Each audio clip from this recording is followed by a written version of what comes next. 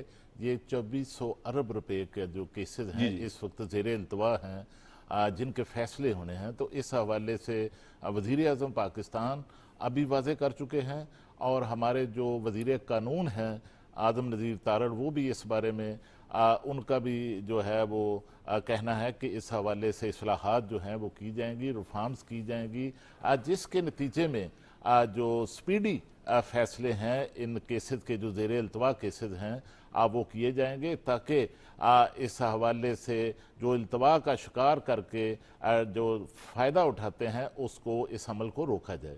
اور دوسرا دیکھیے وزیر اعظم پاکستان جو بہاری صاحب نے بات کی ایک اور واضح کر چکے ہیں کہ وہ جو ڈیجیٹلائزیشن ہے ایف بی آر کی, اس کا عمل جو ہے وزیر اعظم نے کہا ہے کہ اس کو تیز کیا جائے, اور اس میں کوئی رکھنا جو ہے وہ برداشت نہیں کیا جائے گا, اور اس حوالے سے جو ہے وہ ماہرین کی جو خدمات ہیں وہ بھی حاصل کی جا رہی ہیں. اور اس کے ساتھ اس پر مزید بات کریں گے, فی الحال ایک بریک کا کہا جا رہا ہے, بریک سے واپس آتے ہیں تو خالق یوسف صاحب کے بعد جو اس حوالے سے انفارمیشن وہ لیں گے. فی الحال ٹیک اے بریک.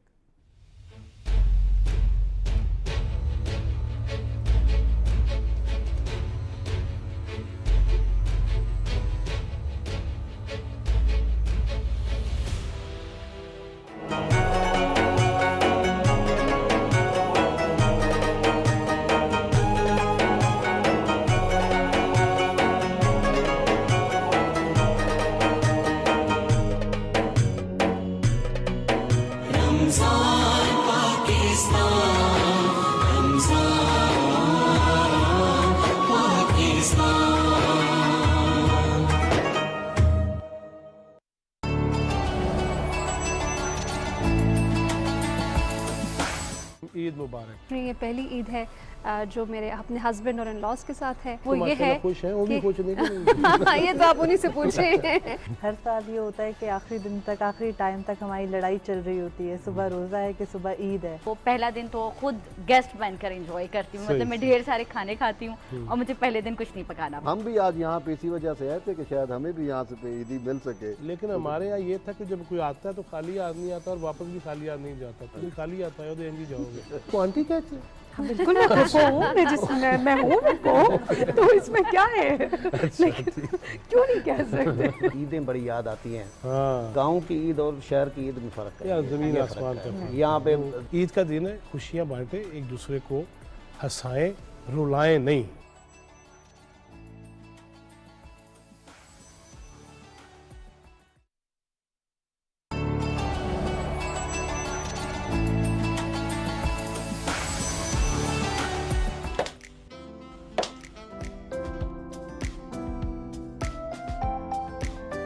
ہاں بھائی فراد, کیا ہو رہا ہے؟ ٹیمپریچر پورا 102. واٹ؟ اچھا بولو بولو, تمہیں عید پر کیا تحفہ دوں؟ بولو نا کیا تحفہ دوں؟ تحفہ تو تمہیں میں دوں گی. اے نظارو گوا رہنا, اے بہارا گوا رہنا.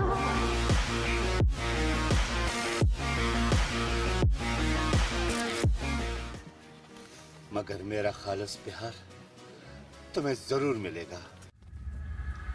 یہ پروں کی بڑبڑاہٹ کیسی شمٹ؟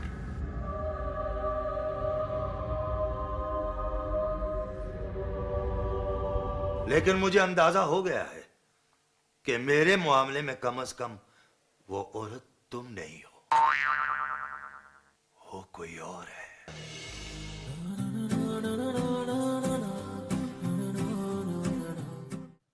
اور یار اس چاند کے علاوہ بھی کچھ ہے اسکرپٹ میں. شیر خورمہ بھی ہے, وہ عید کے دن ہوگا, بے اختیار صاحب نے لکھا ہے. حاضر ہو سکتے ہیں. یہ کیا ڈرامہ ہے؟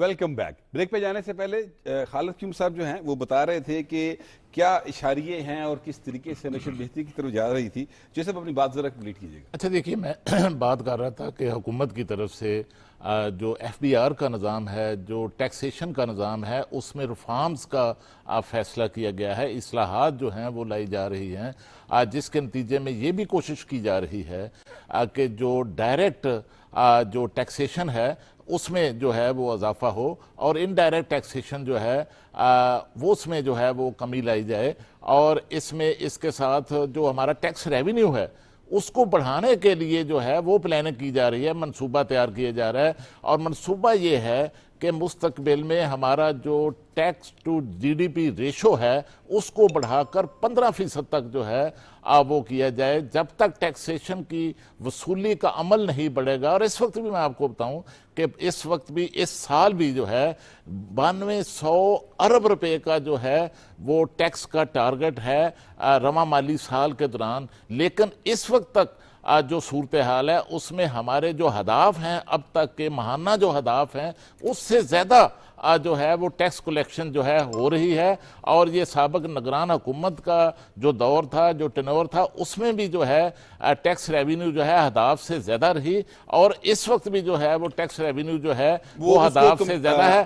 لیکن جیسا معاملہ تو یہ ٹھیک ہے کہ اس کا جو ہدف مقرر کیا گیا تھا، پاکستان کی موجودہ حکومت جو ہے اس سے زیادہ ریونیو کلیکشن کرے گی، یہ بات آپ کی درست ہے، مگر خرچے بہرحال اس سے بھی زیادہ ہیں. خیر، اس پر بہت لمبی بات ہو سکتی ہے، مگر میں بات یہ کرنا چاہ رہا تھا کہ سلیم شیخ صاحب، یہ سانحہ 9 مئی ہوا اور ایک سیدھی دہشت گردی تھی، اس میں پھر لوگوں کو گرفتار کیا گیا اور فوجی عدالتوں سے جو ٹرائل کا معاملہ تھا وہ ہوا. اب 20 افراد جو ہیں ان کی سزا معاف کی گئی اور ان کو رہا کر دیا گیا. یہ 1 سال کے قریب ان کو سزا ہوئی تھی، اور کسی نے 10 مہینے کاٹے، کسی نے 9 مہینے کاٹے، اس طرح کر کے سلسلہ تھا. آرمی چیف نے ان کی سزا معاف کر دی، اور اس کے باوجود پروپیگنڈا جو ہے وہ جاری و ساری. اس صورتحال کو آپ کیسے دیکھتے ہیں؟ دیکھیں، پروپیگنڈا جو ہے نا، آپ یہاں پر اگر دودھ اور شہد کی نہریں بھی بہا دینا تو وہ جاری رہے گا، لیکن حقائق کو دیکھنا پڑتا ہے. اور حقائق یہ ہیں کہ فوجی عدالتوں نے اگر سزائیں دی ہیں، اور آپ نے وہ انٹرویو بھی سنا ہوگا جس کو سزا ہوئی ہے، اور وہ سزا کے بعد جب گھر آیا تو اس نے کہا کہ میرے ساتھ کوئی ایسا غلط سلوک نہیں ہوا کہ اگر آپ سول کورٹس یا سول جو جیل ہے اس کو دیکھ لیں تو وہاں پر جو ہے وہ سنا جاتا ہے کہ وہاں پر لوگوں کے ساتھ جو ہے وہ ایسے ناروا سلوک کیے جاتے ہیں، لیکن جو آرمی کورٹس ہے وہاں پر میرے ساتھ کوئی ایسا رویہ نہیں برتا گیا. اور پھر اس کے بچوں کا بھی آپ نے انٹرویو خود بھی سنا ہے کہ بچوں نے یہ کہا ہے کہ اگر ہم بڑے ہوں گے تو بڑے ہو کر جو ہے وہ فوجی خواہش کا اظہار کیا کہ ہم فوج میں جانا چاہتے ہیں. تو اب بچوں سے تو آپ کوئی زبردستی سوال کر کے جواب نہیں نہ لے سکتے. تو بات یہ ہے کہ اب جو فوجی عدالتوں نے سزائیں دی اور سزائیں کے بعد جو ہے ان کو ریلیف بھی دیا گیا ہے جنرل عاصم منیر صاحب کی طرف سے، تو اس کا مطلب یہ ہے کہ ان کو جو ایک آئین اور قانون ہے اس کے مطابق سزا دی، اور آئین اور قانون کے مطابق جو عاصم منیر صاحب کے پاس وہ جنرل عاصم منیر صاحب ان کے پاس بطور آرمی چیف جو اختیار ان کے پاس ہے، سزا میں معافی بھی دے دی ہے تاکہ جو ہے، کیونکہ سپریم کورٹ کا فیصلہ بھی تھا کہ اگر کم سزا ہے 3 سال سے کم تک تو ان کی سزا جو ہے وہ اناؤنس کر دیں، تاکہ اگر اس کی کسی کی عید جو ہے وہ پہلے ہو سکتی ہے تو وہ عید وہ اپنے گھر میں جا کے عید کر لے. تو اس اور انتظار حسن صاحب نے اس بات کو بہت زیادہ اپریشیٹ کیا تھا. اس بات کو بالکل یہ کیا تھا. بخاری صاحب یہ بتائیے گا کہ یہ جو سزا ہوئی اور اس کے بعد یہ ایک جو 20 لوگ ہیں، 105 کی فگر بتائی گئی تھی، 103 چلیں بعد اس میں سے 20 لوگ جو ہیں وہ تو ان کا معاملہ تو نمٹ گیا. تو باقی پھر جو کیس ہے وہ جو اعتراض کر رہے تھے لوگ کہ جناب فوجی عدالتوں میں ٹرائل نہیں ہو سکتا، پھر وہ اعتراض تو ختم نہیں ہو گیا؟ بالکل بٹ صاحب، دیکھیے آپ کے ہی پروگرام میں اس پہ گفتگو ہوئی تھی ماضی میں. میں اگرچہ ذاتی طور پہ کسی بھی پیرالل جسٹس کے سسٹم کے حق میں نہیں ہوں، لیکن چونکہ اب یہ آئین کا حصہ ہے، اس پہ لیجسلیشن ہو چکی ہے، اس لیے یہ اسی طرح کی عدالتیں جو فیئر سے ان لوگوں کو وہ یہ تھے کہ جی بڑی سخت سزائیں ہوں گی اور پتہ نہیں کیا ہو جائے گا. یہ جو سزا ہوئی ہے 1 سال کی، 1 سال کی فوجی عدالتوں میں سزائیں دی ہیں، ان کے وہم و گمان میں بھی نہیں ہوگا کہ فوجی عدالتیں اتنی سافٹ سزائیں دے سکتی. دوسری بات یہ کہ اگر میں موازنہ کروں سویلین کورٹس کے ساتھ ایمانداری کے ساتھ، تو سویلین کورٹ میں تو ابھی تک وہ کیس ہی چل رہا ہوتا، وہ عذاب میں مبتلا ہوتا مدعی بھی اور ملزم بھی کہ یار یہ کیا کب فیصلہ کیا، چونکہ ہمارا ڈیلیپیڈیٹڈ سسٹم ہے انفارچونیٹلی، ہمارا عدالتی نظام پورے کا پورا جو ہے وہ اسی طرح سے ہے. اس کو ریفارم کی ضرورت ہے. تو یہ میرا خیال ہے کہ ثبوت ہے اس بات کا کہ اتنی ہارش سزائیں نہیں تھی. دوسری بات ٹیسٹیمنی ریلیز ہونے والے بندے کی میٹر کرتی ہے. اس میں کہا گیا جی میرے ساتھ، وہ عدالتی نظام کی بات نہیں کر رہا، وہ جہاں پہ اسے کنفائن کیا گیا اس کی بات کر رہا ہے کہ وہاں پہ بڑا اچھا سلوک ہوا. اور یہ میرا خیال ہے کہ مخالفین کے منہ کو بند کرنے کے لیے کافی. اور پھر جیسچر یقیناً دیا گیا آرمی چیف کی طرف سے کہ سپریم کورٹ نے کہا، اور انہوں نے کہا جی بالکل جن کی سزائیں معاف ہو سکتی ہیں عید کے موقع پہ وہ کر دیں. اور یہ ایک اچھا جیسچر ہے. لیکن اس سے یہ انڈیکیٹر ضرور سامنے آیا ہے کہ فوجی عدالتیں بھی جو ہیں انسان ہی رن کرتے ہیں، ظاہر ہے ان کے اندر بھی انسانیت کا جذبہ ہوتا ہے. وہ بھی سچ اور غلط کو جانتے ہیں، پرکھتے ہیں، اور اس کے نتیجے میں، چونکہ ذاتی طور پہ میں بڑی ایمانداری سے بتا رہا ہوں کہ یہ میرے لیے بڑا سرپرائزنگ تھا 1 سال کی سزا، 2 سال کی سزا، کیونکہ ہم نے تو ماضی میں قصے سنے ہوئے تھے کہ کیا کیا ہوتا ہے.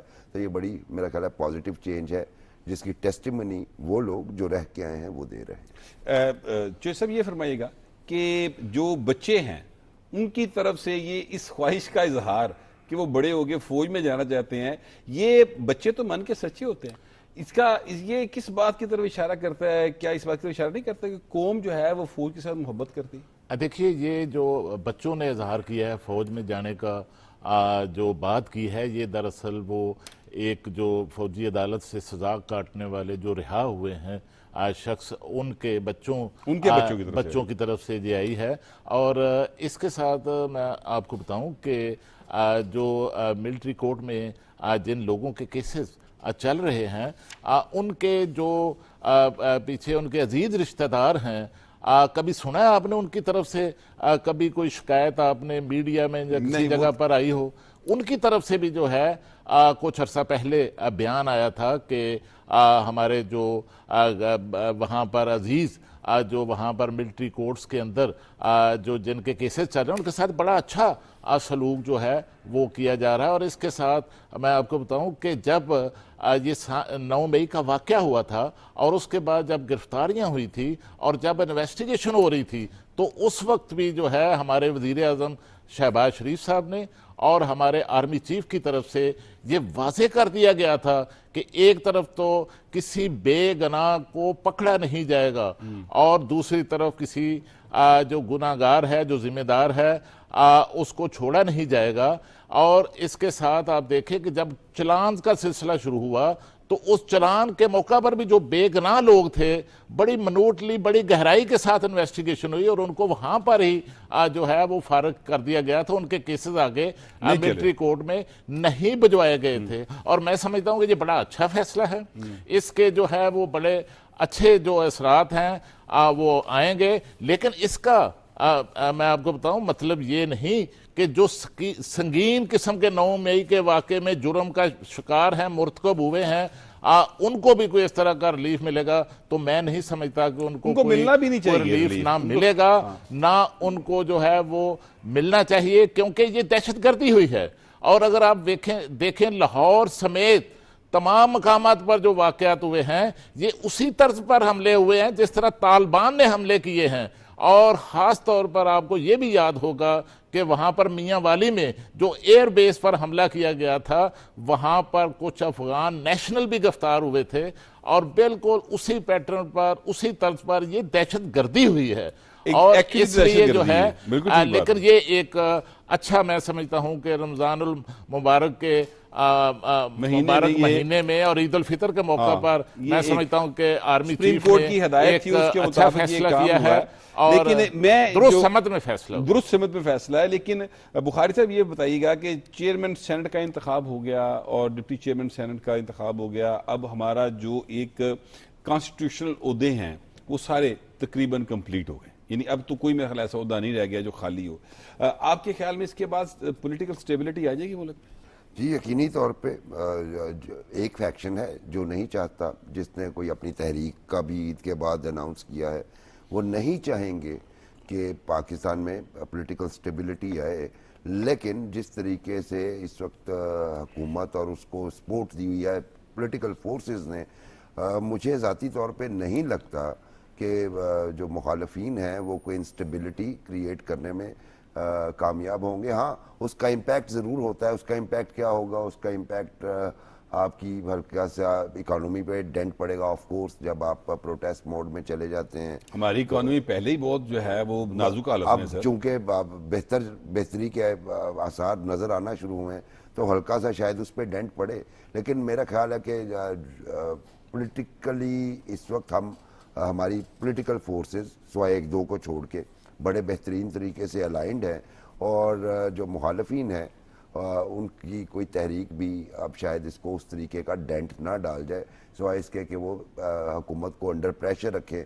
اور جب حکومت کو اس طریقے سے انڈر پریشر رکھا جاتا ہے تو میرا خیال ہے کہ وہ کوئی بھی ہو وہ ملک دشمنی کر رہا ہوتا ہے، کیونکہ ایسے وقت میں جب ہماری اکانومی سکھ ہے، ہمارے جو پور کلاس ہے وہ سفر کر رہی ہے، اور حکومت سٹرگل کر رہی ہے کہ کسی طریقے سے پاورٹی ایلیویشن کی جائے، غربت کا خاتمہ کیا جائے، کم از کم لوگوں کے حالات بہتر کر دیے جائیں، ایسے وقت میں آپ ایک موومنٹ چلا کے، اگرچہ یہ جمہوری حق ہوتا ہے کسی بھی پولیٹیکل پارٹی کا، لیکن پولیٹیکل پارٹی کا یہ بھی ایک جمہوری ویژن ہونا چاہیے کہ ان کی تحریک کا پاکستان کو فائدہ کتنا ہوگا، نقصان کتنا ہوگا۔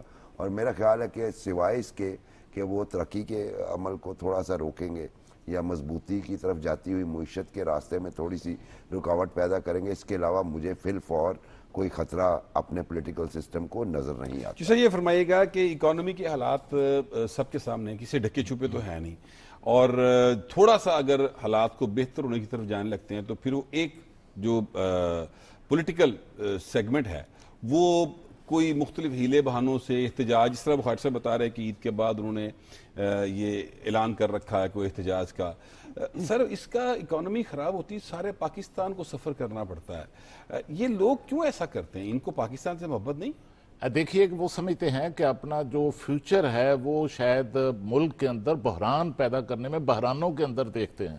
آپ کو یاد ہوگا کہ کس طرح پنجاب اور کے پی کی جو اسمبلیاں ہیں ان کو جو تحلیل کیا گیا تھا وہ ملک کے اندر بحران پیدا کرنے کے لیے، بحرانی صورتحال پیدا کرنے کے لیے تحلیل کیا گیا تھا، اور اس میں سیاسی مفاد حاصل کرنے کے لیے جو ہے یہ سارا اقدام کیا گیا تھا، اور جو قومی اسمبلی سے استعفے دیے گئے تھے وہ بھی ملک کے اندر ایک سیاسی بحران جو ہے وہ پیدا کرنے کی کوشش کی گئی تھی۔ اور اب دور جانے کی بات نہیں، چند دن پہلے جس طرح وہاں پر کے پی کے اندر جو ہے سینٹ کا جو الیکشن ہے 11 نشستوں پر وہ جو رکوانے کا کام کیا گیا، وہ بھی ایک آئینی اور سیاسی بحران پیدا کرنے کی جو ہے وہ کوشش کی گئی۔ اور یہ بھی آپ کو پتا ہے کہ جس طرح جب آئی ایم ایف کے ساتھ خود ہی معاہدہ کیا اور پھر اس سے انحراف کیا گیا، وہ بھی ملک کے اندر دراصل ایک معاشی بحران جو ہے وہ پیدا کرنے کی کوشش کی گئی۔ اور آپ جانتے ہیں کہ پاکستان کے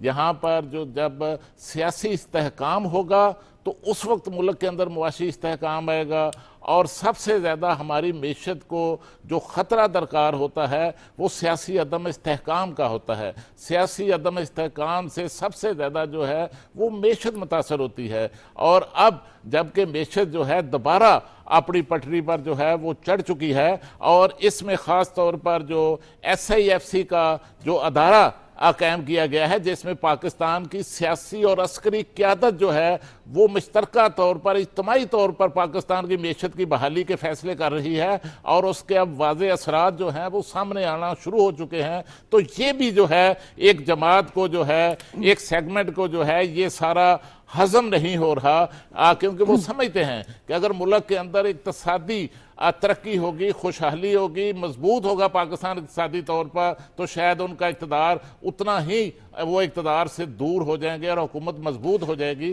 تو اس وجہ سے وہ بحرانوں کی تلاش میں رہتے ہیں، اور میں نہیں سمجھتا کہ ان کی جو تحریک وہ چلانا چاہ رہے ہیں اس میں کوئی کامیابی ان کو مل سکتی ہے۔ جتنا انتشار ہے اس وقت اس پارٹی کے اندر اور جس وقت جیل کے باہر جو قیادت ہے اس پارٹی کی وہ تو آ چکی ہے ٹک ٹاکرز کے پاس اور یوٹیوبر کے پاس، تو وہاں پر تو کوئی سیاسی مائنڈ سیٹ کا کوئی تصور نہیں آپ کر سکتے کہ کوئی سیاسی مائنڈ سیٹ کی بنیاد پر یہ کوئی ایسا فیصلہ کرے جس سے کوئی سیاسی فائدہ حاصل کر اس وقت کوئی جو ہے قیادت کا بحران ہے. لیکن شیخ صاحب معاملہ یہ ہے کہ جب اکانومی خراب ہوگی تو ان کا مقصد شاید یہی ہے پھر کامیاب، وہ تو اس میں کامیاب ہو جائیں گے نا اکانومی کے حالات کو خراب کرنے میں. جی بالکل، ان کا مقصد ہی یہ ہے کہ تو پھر جن لوگوں کا مقصد پاکستان کی اکانومی کو خراب کرنا ہے وہ پھر پاکستان کے وہ تو پھر دشمن ہوئے نا پاکستان کے. تو ان کا مقصد یہ ہے کہ ایک پنجابی کی مثال ہے، نہ کھیڈاں گے نہ کھیڈن دیں گے، وہ اس روش کے اوپر چل رہے ہیں. حالانکہ ان کو سوچنا چاہیے کہ اگر پاکستان ہے، ریاست ہے، تو پھر ہی سیاست ہے نا. تو لہذا ان کو چاہیے کہ وہ ایسا کام کریں کہ وہ ان کی سیاست بھی بچی رہے اور جو ہے پاکستان جو ہے وہ ترقی کی طرف بھی چلتا رہے.